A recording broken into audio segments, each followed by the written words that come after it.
Buka. Saan makapag-opera yan kung yan? Yan ang problema.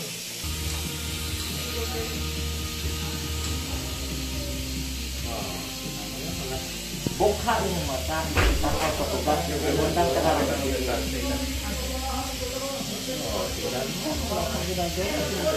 Mahirap yan.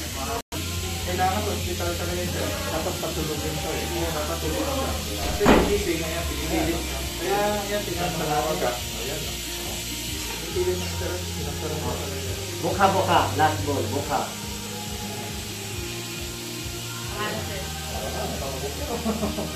Buka, hindi buka. Buka, buka. Pasensya sir ha? Sige, okay na. Pasensya na daw. Abala. Okay lang. At least na-try natin. Okay lang. Wala. Wala lang. Mawawala din yan. Pwede mong hingian ng pamatak din talaga. Sobrang maikin lang ha. 1 week. Okay, thank you. Pasensya na. Sa hospital talaga para at least tulog. Hindi na gumagalaw. Pasensya na.